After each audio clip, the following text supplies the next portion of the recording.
Hello, ladies, and welcome to our new Bible reading series. I'm Cindra Enlow from HeavenlyPlace.com, and this year, as we read through the Bible, we'll explore God's incredible story of love and redemption. If you're looking for a Bible reading plan that's simple and doable, this is it. So let's get started and discover the heart of God together, one chapter at a time. Hello, ladies, and welcome back to our one-year Bible reading plan. This is week 4, day 4, and our scheduled reading for today is Genesis chapters 34 to 38. So quickly, I want to mention that in these chapters, we'll see that the stories are filled with human failures, brokenness, and sin, and yet we still see glimpses of God's faithfulness and his redemptive heart. In chapter 34, Jacob and Leah's daughter Dinah is defiled, and her brothers, in retaliation, take matters into their own hands, and they bring reproach upon their father Jacob. But then Jacob returns to Bethel, where God reaffirms his promise and calls Jacob's family to worship him and leave behind their idols. And after God renames Jacob Israel, we read about the death of Rachel, his wife, and then the death of Isaac, his father, bringing Esau and Jacob back together. But this leads us into chapter 36, where we read a long list of hard-to-pronounce names that are boring to listen to. So feel free to skip through and jump to chapters 37 and 38, where we'll find the story of Joseph, who is the beloved son of Jacob, who was betrayed and sold into slavery by his jealous brothers. And although it seems like everything is lost when Joseph is carted off to Egypt, God uses this moment to fulfill the prophecy of Joseph's dreams. And then finally, in the last chapter, chapter 38, we read the complicated and messy story of Judah and Tamar. But even here, God works through brokenness to continue his promise of a Savior. So let me encourage you as we read through these episodes to keep in mind that God is in control of every situation. He doesn't cause people to sin or act badly or make terrible decisions, but he can use it all for his glory. And his ultimate plan, no matter how messy life gets, God can redeem it. Okay, let's read Genesis chapters 34 to 38. Genesis 34. Now Dinah, the daughter of Leah, whom she had borne to Jacob, went out to see the women of the land. And when Shechem, the son of Hamor, the Hivite, the prince of the land, saw her, he seized her and lay with her and humiliated her. And his soul was drawn to Dinah, the daughter of Jacob. He loved the young woman and spoke tenderly to her. So Shechem spoke to his father Hamor, saying, "Get me this girl for my wife." Now Jacob heard that he had defiled his daughter Dinah, but his sons were with his livestock in the field. So Jacob held his peace until they came. And Hamor, the father of Shechem, went out to Jacob to speak with him. The sons of Jacob had come in from the field as soon as they heard of it, and the men were indignant and very angry, because he had done an outrageous thing in Israel by lying with Jacob's daughter, for such a thing must not be done. But Hamor spoke with them, saying, "The soul of my son Shechem longs for your daughter. Please give her to him to be his wife. Make marriages with us, give your daughters to us, and take our daughters for yourselves. You shall dwell with us, and the land shall be open to you. Dwell and trade in it, and get property in it." Shechem also said to her father and to her brothers, "Let me find favor in your eyes, and whatever you say to me I will give. Ask me for as great a bride price and gift as you will, and I will give whatever you say to me. Only give me the young woman to be my wife." The sons of Jacob answered Shechem and his father Hamor deceitfully, because he had defiled their sister Dinah. They said to them, "We cannot do this thing, to give our sister to one who is uncircumcised, for that would be a disgrace to us. Only on this condition will we agree with you, that you will become as we are by every male among you being circumcised. Then we will give our daughters to you, and we will take your daughters to ourselves, and we will dwell with you and become one people.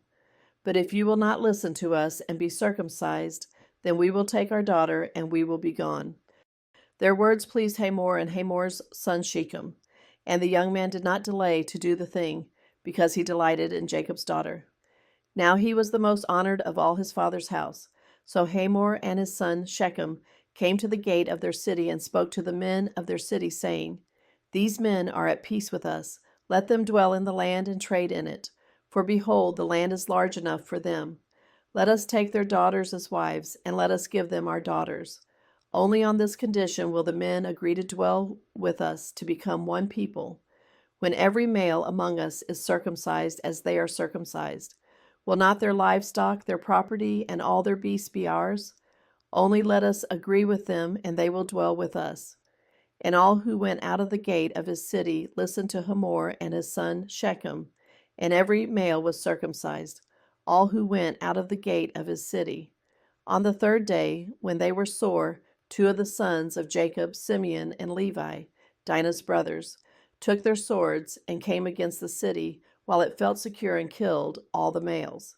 They killed Hamor and his son Shechem with the sword, and took Dinah out of Shechem's house and went away. The sons of Jacob came upon the slain and plundered the city, because they had defiled their sister.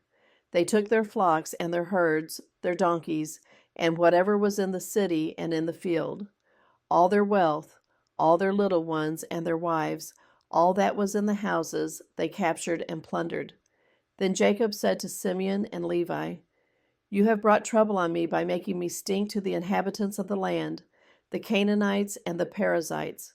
My numbers are few, and if they gather themselves against me and attack me, I shall be destroyed, both I and my household. But they said, Should he treat our sister like a prostitute? Genesis 35. God said to Jacob, Arise, go up to Bethel and dwell there. Make an altar there to the God who appeared to you when you fled from your brother Esau. So Jacob said to his household and to all who were with him, Put away the foreign gods that are among you, and purify yourselves, and change your garments. Then let us arise and go up to Bethel, so that I may make there an altar to the God who answers me in the day of my distress, and has been with me wherever I have gone. So they gave to Jacob all the foreign gods that they had, and the rings that were in their ears. Jacob hid them under the terebinth tree that was near Shechem. And as they journeyed, a terror from God fell upon the cities that were around them, so that they did not pursue the sons of Jacob. And Jacob came to Luz, that is, Bethel, which is in the land of Canaan, he and all the people who were with him. And there he built an altar and called the place El Bethel, because there God had revealed himself to him when he fled from his brother. And Deborah, Rebekah's nurse, died, and she was buried under an oak below Bethel. So he called its name Allon Bacuth. God appeared to Jacob again when he came from Paddan Aram and blessed him. And God said to him, Your name is Jacob.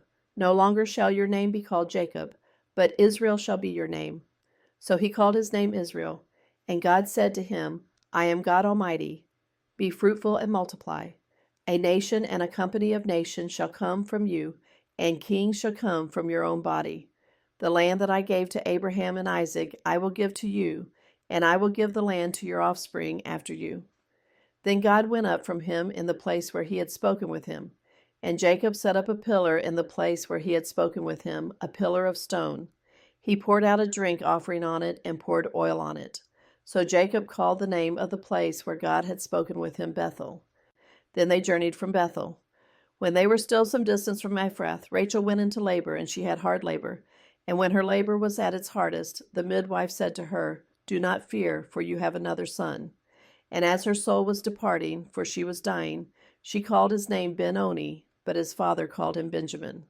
So Rachel died, and she was buried on the way to Ephrath, that is, Bethlehem. And Jacob set up a pillar over her tomb. It is the pillar of Rachel's tomb, which is there to this day. Israel journeyed on and pitched his tent beyond the Tower of Eder. While Israel lived in that land, Reuben went and lay with Bilhah, his father's concubine, and Israel heard of it. Now the sons of Jacob were 12. The sons of Leah, Reuben, Jacob's firstborn, Simeon, Levi, Judah, Issachar, and Zebulun.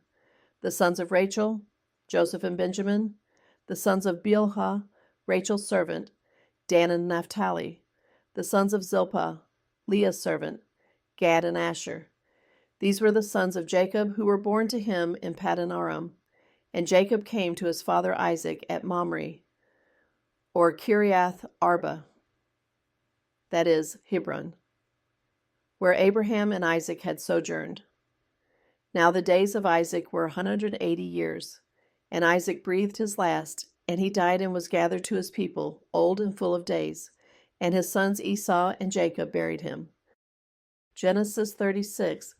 These are the generations of Esau, that is, Edom. Esau took his wives from the Canaanites, Adah the daughter of Elon the Hittite, Oholibamah the daughter of Anah, the daughter of Zibeon the Hivite, and Basemath, Ishmael's daughter, the sister of Nebaioth.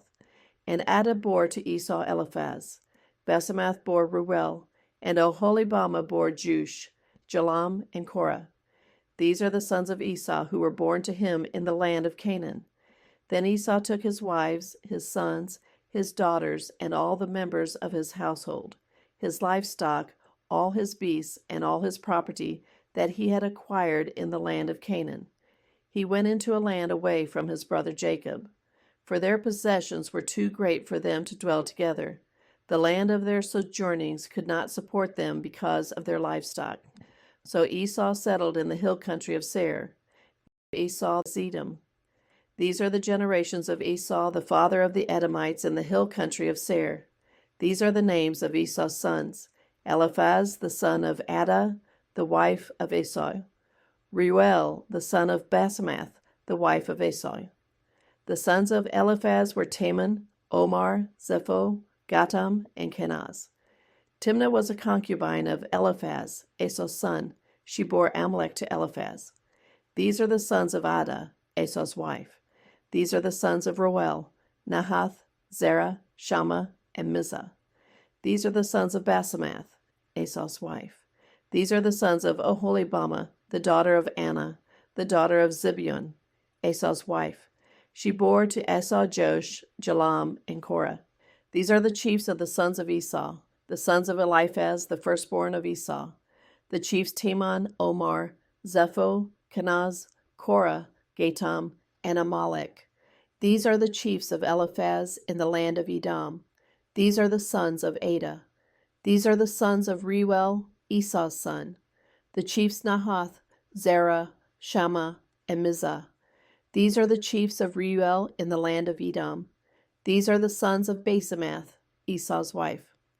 These are the sons of Oholibamah, Esau's wife. The chiefs Jush, Jalam, and Korah. These are the chiefs born of Oholibamah, the daughter of Anah, Esau's wife. These are the sons of Esau, that is, Edom, and these are their chiefs. These are the sons of Seir the Horite, the inhabitants of the land: Lotan, Shobal, Zibeon, Anah, Dishon, Ezer, and Dishon. These are the chiefs of the Horites, the sons of Seir, in the land of Edom. The sons of Lotan were Hori and Hemam, and Lotan's sister was Timnah. These are the sons of Shobal: Alvan, Manahath, Ebal, Shepho, and Onam. These are the sons of Zibeon, Aiah, and Anah. He is the Anah who found the hot springs in the wilderness, as he pastured the donkeys of Zibeon his father. These are the children of Anah: Dishon and Oholibamah, the daughter of Anah. These are the sons of Dishon: Hemdan, Eshban, Ithran, and Cheran. These are the sons of Ezer: Bilhan, Zaavan, and Akan. These are the sons of Dishon: Uz and Aran. These are the chiefs of the Horites, the chiefs Lotan, Shobal, Zibeon, Anah, Dishon, Ezer, and Dishon. These are the chiefs of the Horites, chief by chief in the land of Seir. These are the kings who reigned in the land of Edom before any king reigned over the Israelites. Bela, the son of Beor, reigned in Edom, the name of his city being Dinhabah. Bela died, and Jobab, the son of Zerah of Bozrah, reigned in his place. Jobab died, and Husham of the land of the Temanites reigned in his place. Husham died, and Hadad, the son of Bedad, who defeated Midian in the country of Moab, reigned in his place, the name of his city being Avith. Hadad died, and Samlah of Masrekah reigned in his place. Samlah died, and Shaul of Rehoboth on the Euphrates reigned in his place. Shaul died, and Baal-Hanan, the son of Achbor, reigned in his place. Baalhanan, the son of Achbor, died, and Hadar reigned in his place. The name of his city being Pau. His wife's name was Mehetabel, the daughter of Matred, daughter of Mezahab. These are the names of the chiefs of Esau, according to their clans and their dwelling places, by their names. The chiefs Timnah, Alva, Jetheth, Oholibama, Ela, Pinon, Kenaz, Taman, Mibzar, Magdiel, and Iram. These are the chiefs of Edom, that is, Esau, the father of Edom, according to their dwelling places in the land of their possession. Genesis 37. Jacob lived in the land of his father's sojournings, in the land of Canaan. These are the generations of Jacob. Joseph, being 17 years old, was pasturing the flock with his brothers. He was a boy with the sons of Bilhah and Zilpah, his father's wives. Joseph brought a bad report of them to their father. Now Israel loved Joseph more than any other of his sons, because he was the son of his old age, and he made him a robe of many colors. But when his brothers saw that their father loved him more than all his brothers, they hated him and could not speak peacefully to him. Now Joseph had a dream, and when he told it to his brothers, they hated him even more. He said to them, "Hear this dream that I have dreamed. Behold, we were binding sheaves in the field, and behold, my sheaf arose and stood upright. And behold, your sheaves gathered around it, and bowed down to my sheaf." His brothers said to him, "Are you indeed to reign over us, or are you indeed to rule over us?" So they hated him even more for his dreams and for his words. Then he dreamed another dream, and told it to his brothers, and said, "Behold, I have dreamed another dream. Behold, the sun, the moon, and 11 stars were bowing down to me." But when he told it to his father and to his brothers, his father rebuked him and said to him, "What is this dream that you have dreamed? Shall I and your mother and your brothers indeed come to bow ourselves to the ground before you?" And his brothers were jealous of him, but his father kept the saying in mind. Now his brothers went to pasture their father's flock near Shechem. And Israel said to Joseph, "Are not your brothers pasturing the flock at Shechem?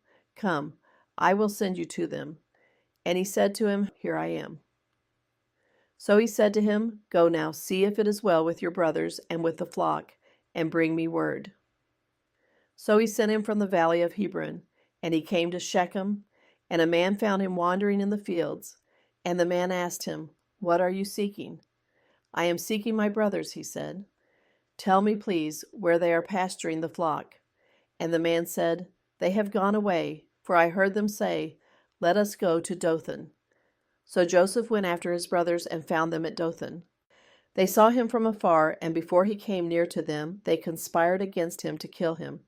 They said to one another, "Here comes this dreamer. Come now, let us kill him and throw him into one of the pits. Then we will say that a fierce animal has devoured him, and we will see what will become of his dreams." But when Reuben heard it, he rescued him out of their hands, saying, "Let us not take his life." And Reuben said to them, "Shed no blood. Throw him into this pit here in the wilderness, but do not lay a hand on him, that he might rescue him out of their hand to restore him to his father." So when Joseph came to his brothers, they stripped him of his robe, the robe of many colors that he wore, and they took him and threw him into a pit. The pit was empty, there was no water in it. Then they sat down to eat, and looking up, they saw a caravan of Ishmaelites coming from Gilead, with their camels bearing gum, balm, and myrrh, on their way to carry it down to Egypt. Then Judah said to his brothers, "What profit is it if we kill our brother and conceal his blood? Come, let us sell him to the Ishmaelites, and let not our hand be upon him, for he is our brother, our own flesh." And his brothers listened to him. Then Midianite traders passed by, and they drew Joseph up and lifted him out of the pit, and sold him to the Ishmaelites for 20 shekels of silver. They took Joseph to Egypt. When Reuben returned to the pit and saw that Joseph was not in the pit, he tore his clothes and returned to his brothers and said, "The boy is gone, and where shall I go?" Then they took Joseph's robe and slaughtered a goat and dipped the robe in the blood. And they sent the robe of many colors and brought it to their father and said, "This we have found. Please identify whether it is your son's robe or not." And he identified it and said, "It is my son's robe.